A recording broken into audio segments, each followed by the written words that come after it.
नमस्कार, मैं हूं अजय कुमार और आप देख रहे हैं द देसी अड्डा। हमारे साथ आज विशेष चर्चा में द देसी अड्डा के वरिष्ठ संपादक राकेश तिवारी जी हैं। आखिर कौन है जो सारण को जातीय आग में झोंकना चाहता है? कौन है जो भूमिहार और राजपूत करा रहा है? कौन है जो भूमिहार राजपूत कराकर अपनी रोटी सेकना चाहता है? आज इसी विषय पर हम विशेष चर्चा करेंगे और जानेंगे राकेश जी से। राकेश जी, क्या मामला है सारण का? देखिए अजय जी, सारण में मामला ये है कि सारण जो है राजनीतिक रूप से कभी एनडीए का गढ़ था। पिछले चुनाव में महागठबंधन ने यहाँ अच्छा परफॉर्मेंस किया था विधानसभा चुनाव में। जी। अब चुनाव है तो जानते हैं बिहार की राजनीति जाति जाति की राजनीति होती है और चुनाव के ठीक एन मौके पर सारण में जाति की लड़ाई कराने का प्रयास हो रहा है। अब देखिए सारण में नेता कौन है? सारण में नेता है प्रभुनाथ सिंह, सारण में नेता है राजीव प्रताप रूडी, सारण में नेता है महाचंद्र प्रसाद सिंह, सारण में नेता शहाबुद्दीन है, सारण में नेता पप्पू पांडे है और कई तमाम बड़े नेता हैं। लेकिन अभी जो आप मामला देखिएगा तो सारण में प्रभुनाथ सिंह की रिहाई की मांग चल रही थी। अब सारण में जब प्रभुनाथ सिंह की रिहाई की मांग चल रही थी तो ये मांग तेजी से फैलते जा रहा था, जोर पकड़ रहा था। आज यहाँ कल वहाँ परसों वहाँ प्रदर्शन चल रहा था। जी। महागठबंधन को ऐसा लगा कि ऐसा न हो कि पूरे सारण प्रमंडल में प्रभुनाथ सिंह की जो स्थिति है वो मजबूत हो जाए और जिस तरह से ये लड़ाई चल रही है, जो जनता दल यूनाइटेड में आने के बाद उनका पूरा परिवार जिस तरह से सारण में अपनी उपस्थिति दर्ज कराना चाहता है, उसको कैसे रोका जाए? तो अब कोई ना कोई मुहारा तो चाहिए। जी। तो मुहरा बने सलीमापुर पंचायत के मुखिया मुन्ना ठाकुर। मुन्ना ठाकुर का बयान आया सबसे पहले प्रभुनाथ सिंह पर। रिहाई का डिमांड हो रहा था और उस रिहाई के डिमांड पर उन्होंने कहा कि 8 साल उन्होंने सजा काटी है, अब और 6 साल काटना होगा, उसके बाद ना कोई विचार होगा। बिल्कुल। अब इस बात पर किसी ने और कुछ कहा होगा। देखिए, मुन्ना ठाकुर बनियापुर विधानसभा क्षेत्र से चुनाव लड़ने का ऐलान कर चुके हैं। उन्होंने ये कहा है कि यदि पार्टी उनको टिकट देगी तो वो चुनाव लड़ेंगे। अब ऐसी स्थिति में उनको कोई ना कोई वैसा बहाना चाहिए था सारण में जिससे वो चर्चा में आए और फिर उनके नाम आगे बढ़े। जी। तो मुन्ना ठाकुर ने कई बयान दिए और मुन्ना ठाकुर के बयान पर जब प्रतिक्रिया आई तो फिर इधर से भी प्रतिक्रिया हुआ। क्रिया और प्रतिक्रिया ऐसा हुआ कि अब ये लड़ाई प्रभुनाथ सिंह और मुन्ना ठाकुर से आगे बढ़कर ये जाति की लड़ाई हो गई, क्योंकि मुन्ना ठाकुर का जो बयान था जोधा अकबर और मान सिंह को लेकर, तो इसे पूरा राजपूत समाज अपने ऊपर ये लेने लगा और जब लेने लगा तो फिर राजपूत समाज के तरफ से बातें होने लगी। तो अपने प्रतिष्ठा का प्रश्न बना लिया राजपूतों ने। तो चूंकि मुन्ना ठाकुर भूमिहार जाति से आते हैं तो फिर भूमिहार और राजपूत ये सारण में होने लगा, जो किसी भी स्थिति से ठीक नहीं है।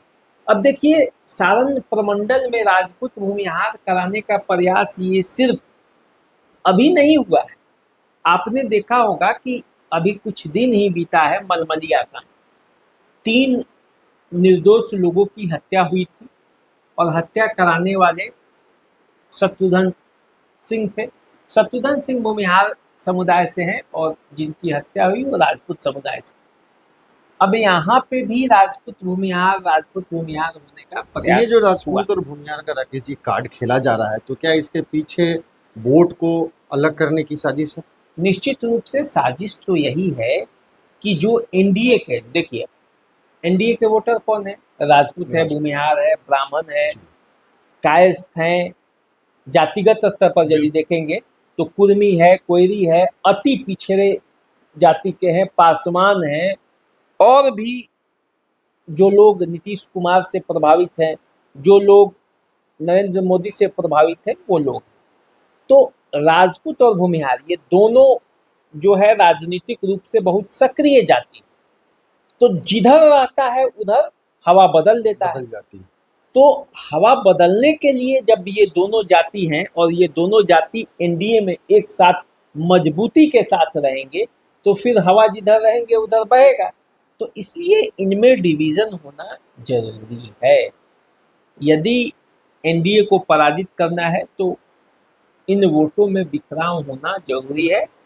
तो जातीय कार्ड खेला जाता है और उस जातीय कार्ड का जो है वो असर है तो क्या कि इस इस बिखराव तरह से के पीछे अगर जातीय कार्ड में राजपूत और भूमिहार अलग होते हैं तो महागठबंधन को इसका लाभ मिलने वाला है? निश्चित रूप से राजपूत और भूमिहार जब अलग होंगे तो महागठबंधन को लाभ कैसे नहीं होगा। ये तो सामान्य सा फॉर्मूला है, कोई भी बता देगा जी। कि राजपूत और भूमिहार और अति पिछड़े फॉरवर्ड समाज और अति पिछड़ा समाज और पासवान दलित यदि मिल जाए तो फिर किसकी जरूरत है समीकरण। पूरा समीकरण एनडीए के पक्ष में होगा। बिल्कुल। तो चुनाव तो 10 का की तरह एकदम चुनाव क्लियर हो जाएगा।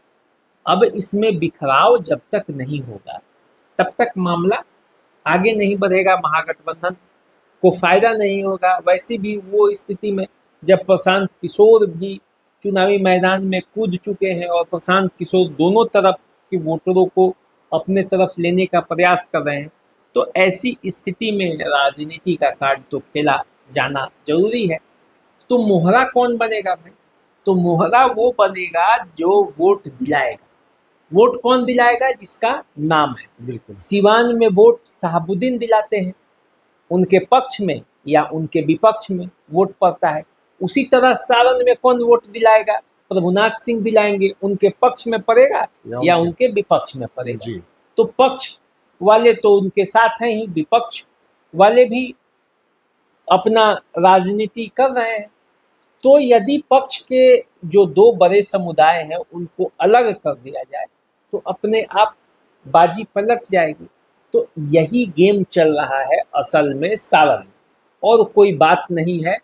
सारण की राजनीति में हमेशा ये लोगों ने देखा है कि यहाँ आपसी सौहार्द रहता है, चुनाव चाहे जैसे लड़ा जाए लेकिन कोई मतभेद नहीं रहता, बातों में इतनी तल्खी नहीं थी। लेकिन जब से सोशल मीडिया का ज़माना आया है, एक के बाद दूसरा, दूसरे के बाद तीसरा, तीसरे के बाद चौथा जो बयान आता है जी। वो बयान जो है वही राजनीति की गर्मी तेज कर रहा है।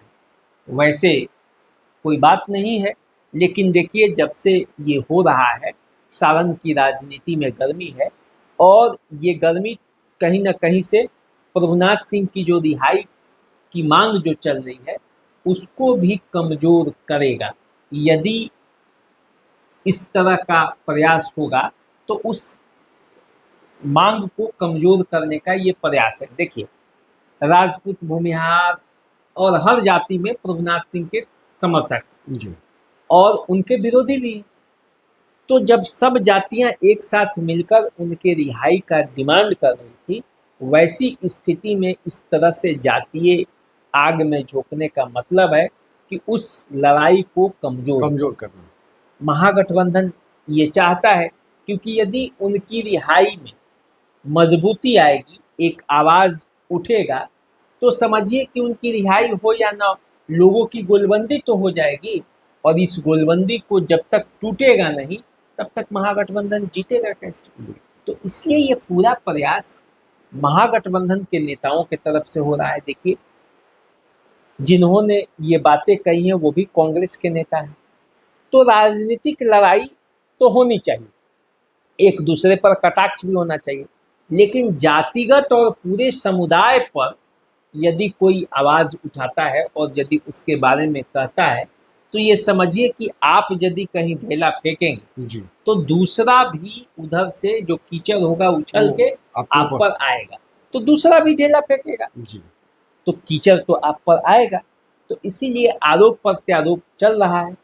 और इस आरोप प्रत्यारोप में देखिए प्रभुनाथ सिंह सारण की राजनीति में एक हस्ती है, इसमें कोई दो राय नहीं है, चाहे जितना भी कोई कुछ भी कह ले, लेकिन इसमें कोई दो राय नहीं है। मुझे कहने में कोई इसको गुरेज भी नहीं है, कि सारण की राजनीति में प्रभुनाथ सिंह एक आधार स्तंभ हैं। इसके बाद जिसको है जो बोलना है बोलते रहे, लेकिन ये तय है और उन पर बोलकर भी एक राजनीति होती है और इसी का प्रयास चल रहा है सारण में। अब देखिए उसका क्या परिणाम।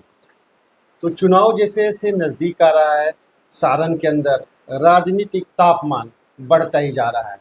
कोई राजनीति के अंदर जातीय कार्ड खेल रहा है, तो कोई समीकरण को बनाने के लिए विभिन्न प्रकारों के बयानबाजी कर रहे हैं।